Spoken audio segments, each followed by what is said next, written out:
એ વિષય હતો કે આ શરીરમાં કોણ છે? દેહો દેવાલયો પ્રોક્તો, દેહની અંદર પરમાત્મા છે. ભગવાન ક્યાં રહે છે? આપણા શરીરમાં જ રહે છે. પૂજ્ય મોરારી બાપુ પાસે મેં સાંભળ્યું હતું કે આપણા આ શરીર છે ને શિવલિંગ જ છે. આટલું આ શિવલિંગ, પણ આટલું નીકળી જવું જોઈએ. આ નીકળી જાય ને એટલે આ શિવલિંગ જ છે. આમાં કામ, ક્રોધ, લોભ, મોહ, વેર, ઝેર, મારું તારું અભિમાન, આમાં આ નીકળી જાય એટલે આ શિવાલય છે.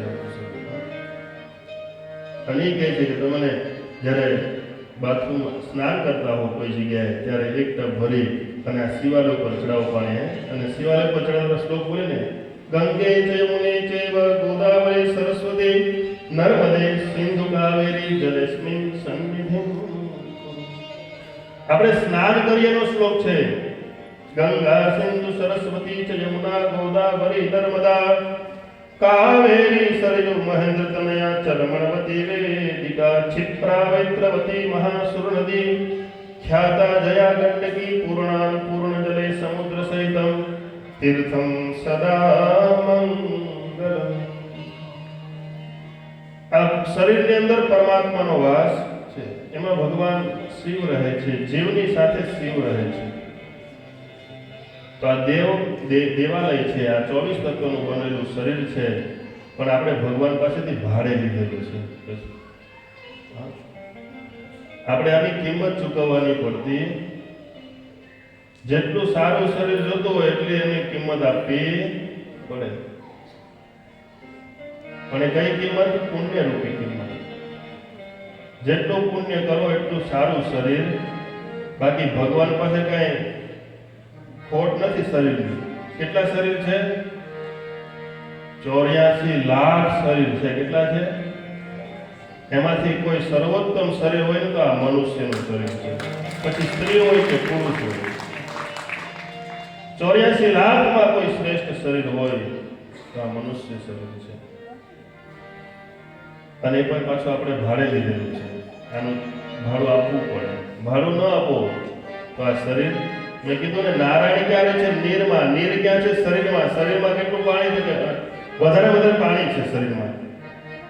વધી જાય તો ખેંચાવવું પડે ડોક્ટર પાસે જઈને, અને ઘટે જાય તો બહુ ચડાવવું પડે કે બે બાટલા પાણી લોહી ચડાવે, પાણી ચડાવે. પણ આટલું બધું લોહી છે, પણ ચાકુ મારો તો નીકળે, પાણી નો નીકળે, લોહી નીકળે. શરીરમાં પાણી વધારે છે, પણ કાપો તો શું નીકળે? પાણી નીકળતું. એ નીરની અંદર નારાયણ રહેલા છે. અને એ નારાયણને આપણે આ શરીર કેવું સરસ બતાવ્યું. મને બહુ એ ભજન ગમે છે કે કેવું શરીર ભગવાને આપણું બનાવ્યું.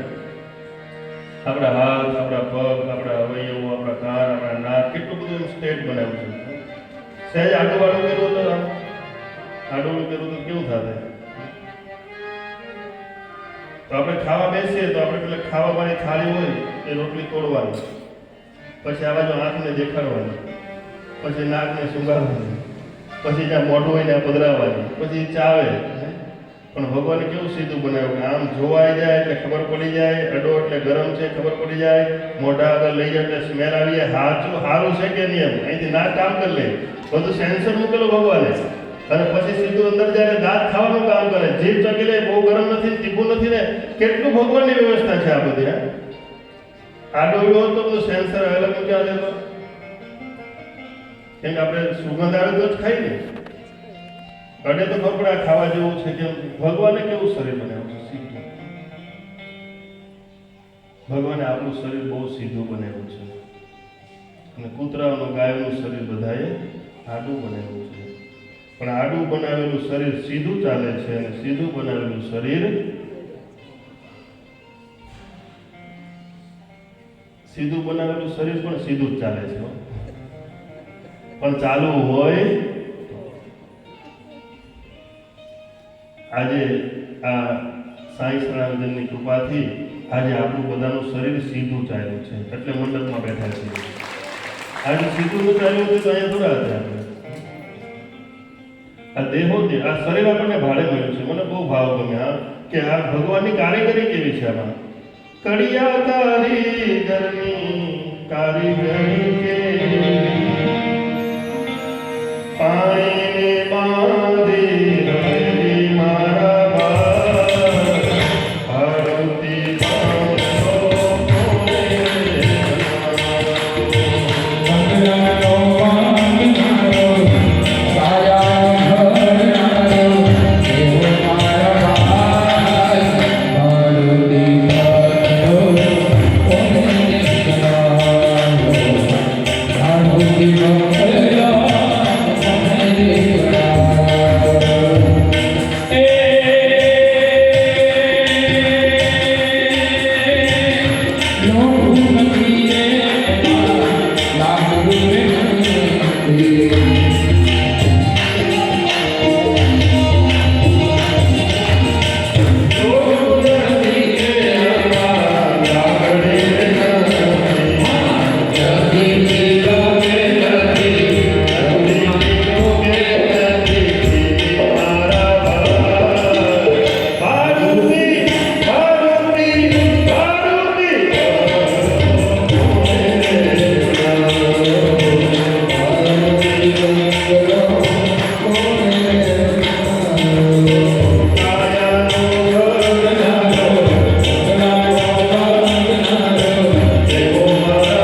નથી દેતા રે કાંઈ, નથી દેતા રે કાંઈ.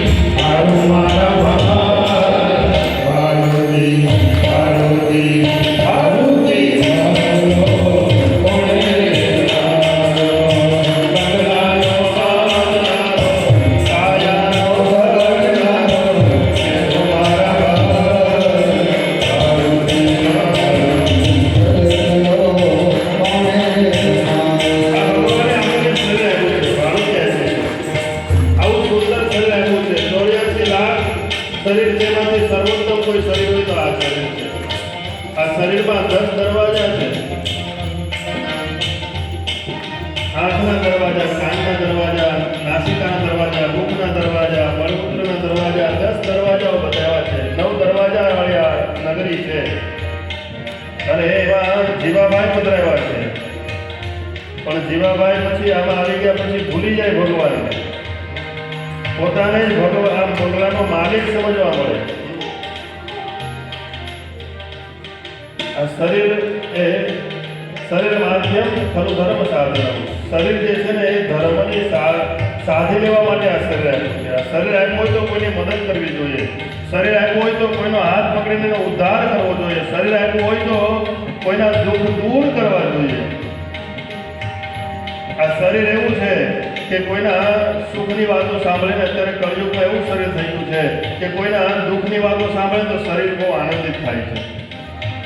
પણ આ શરીર જો કોઈના સુખની વાત સાંભળે, કોઈની ઘરે સારી ગાડી આવે, સારું કંઈક થાય ને તો આ શરીરને બહુ દુઃખ થાય છે. આ શરીર બગડી ગયું છે. આ શરીરની શુદ્ધિ ક્યારે થાય? આ શરીરની શુદ્ધિ થાય ને તો એ કેવલ ને કેવલ ભગવાનનો પ્રસાદ પ્રાપ્ત કરવાથી આ શરીરની શુદ્ધિ થાય. આપણા વિચાર બહુ નીચે જતા રહ્યા છે. એ વિચાર ઉપર ક્યારે આવે? જ્યારે આહાર શુદ્ધ હોય ને ત્યારે વિચાર શુદ્ધ આવે. પણ શરીરમાં જો એ ભાડું ન ચૂકવે તો શું થાય?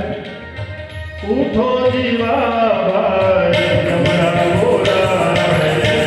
ઉઠો રે જીવાભાઈ જમણા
આ શરીર ધારે તો સત્સંગમાં જઈ શકે.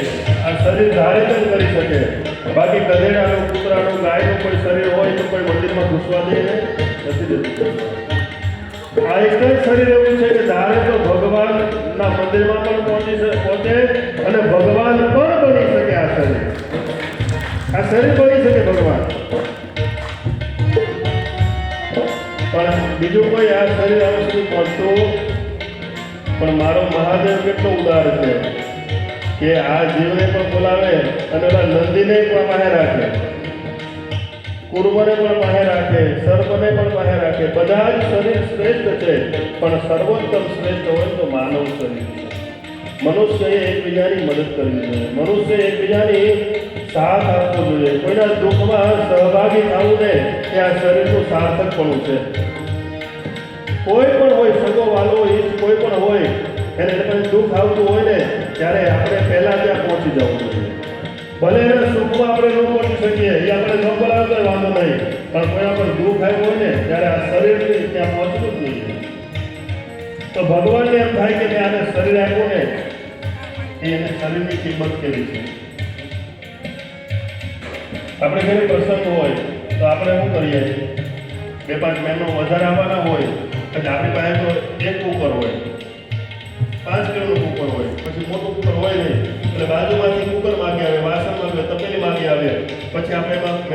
જમાડી દઈએ, બધું સાચવી રાખીએ, બરોબર? આપણો પ્રસંગ હચવાઈ જાય પછી આપણે એનું શું કરીએ? એ વાસણને પ્રસંગ પતી જાય એટલે આપણે ધોઈ નાખીએ, ધોઈ સાફ કરી અને જેનું હોય એને આપણે આપી આપીએ, અને જેનું હોય એને આપી દઈએ, બરોબર? કંઈ પૈસા ન લે, વ્યવહાર હોય એટલે આપણે એને આપી દઈએ ને એ લઈ લઈએ. અને એ લેતા વખતે પહેલા જોવે કે આને જેવું મેં આપ્યું હતું એવું પાછું આપ્યું છે. અને પછી પાછું મહિના પછી પાછો પ્રસંગ આવે પાછું માંગવા જાઓ, જો ને આપણે સારું શરીર આપ્યું છે ને, સારું ધોઈને આપ્યું છે ને, તો કે ગાડી વખતે લેતા જાઓ. પણ જો આપણે ધોઈને પાછું ન આપીએ કે હવે મારી પાસે નથી આપવું તમને, શું કે હવે મારા ઘરમાં તપેલી નહીં મળે, હવે મારી પાસે કુકર નહીં મળે, કેમ કે તમે ધોઈને પાછું આપતા જ અમારે ધોવું પડે છે. એમ ભગવાને આ શરીર આપ્યું હોય તો આપણે સારું શુદ્ધ શરીર પાછું આપો ને તો ભગવાન પાછું શરીર આપે, સારું શરીર આપે. પણ આપણે એને સારું આપવું, આપણા શરીરમાં છિદ્રો છે, છિદ્રોમાં બહુ બધો મેલ છે, કોઈ છિદ્રમાંથી સુગંધ આવતી નથી, શરીરમાંથી પણ સુગંધ આવતી નથી. શરીરને તમે 2-3 દિવસ નાવ નો ને તો શરીરમાંથી દુર્ગંધ જ આવે છે.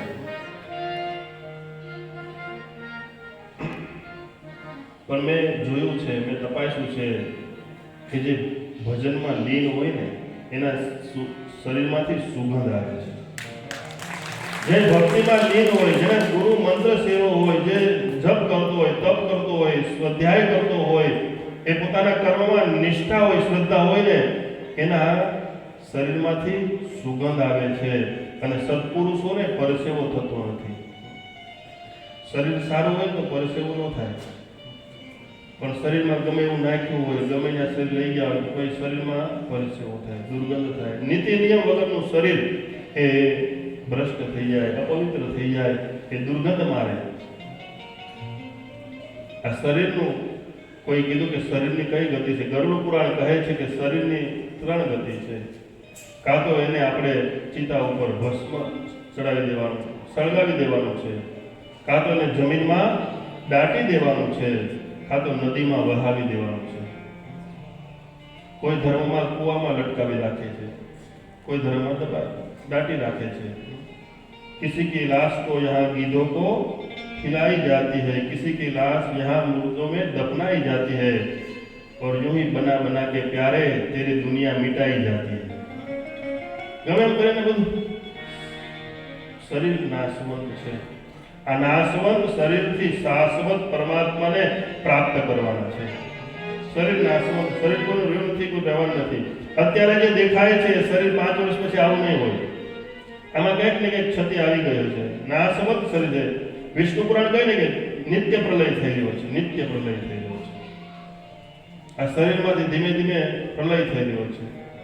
જેવું બચપનમાં શરીર હતું એવું અત્યારે છે, અને અત્યારે એવું છે કે ડોહા થવું ત્યારે એવું હશે.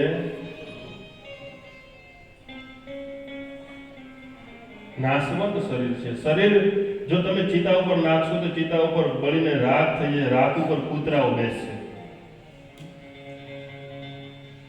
તમે એને જમીનમાં દાટી દેશો તો એની અંદર કીડાઓ ખાઈ જશે, કીડાઓ પડશે. અને તમે પાણીમાં, નદીમાં વહાવી દેશો તો એમાં માછલાઓ, કાચબાઓને ખાઈ જાય, મગરમચ્છો ખાઈ જશે. આ ગરુડ પુરાણ લખ્યું છે. શરીરની કઈ કિંમત છે? શરીર નાશવંત છે, પણ આ શરીર દ્વારા આપણે ધારીએ તો શાશ્વત પરમાત્માને, જે અગોચર છે, જે કોઈની ગતિમાં ન આવે, એને પ્રાપ્ત કરી શકીએ. અને આ શરીર જેને પણ મળે છે, જે દેશમાં મળે છે, જે રાજ્યમાં મળે છે, જે કુળમાં મળે છે, જે વર્ણમાં મળે છે, એ બધા પહેલા હિન્દુ સનાતનીનું શરીર મળે છે. કોઈ પણ દેશમાં જાઓ, જે જન્મે છે પહેલા જન્મતાની સાથે હિન્દુ જ હોય અને સનાતની જ હોય. મમે વાંસો જીવ લોકે જીવ ભૂત સનાતન. તમામ દેશમાં, વિદેશમાં જેટલા પણ જન્મે છે, કાળિયા કોરિયા કે જે પણ જન્મે છે ને, એ જન્મતાની સાથે પહેલા સનાતની જ હોય છે, પહેલા હિન્દુ જ હોય છે. ભગવાન કૃષ્ણ ગીતાજીમાં કહે છે, મમે વાંસો છે આ પરમાત્મા. જીવ એ ભગવાનનો અંશ છે. મમેવાંશો જીવલોકે જીવભૂત સનાતન. આ બધા જ વિશ્વમાં જે છે ને બધા સનાતનીય છે. પછી જન્મ થાય ને પછી અમુક અમુક ધર્મમાં એને નવરાવવામાં આવે ને આમ કરવામાં આવે ને આમ કરવામાં આવે, એમ પછી એને કન્વર્ટ કરવામાં આવે. પછી લોકો કહે કે હવે તો આ ક્રિશ્ચન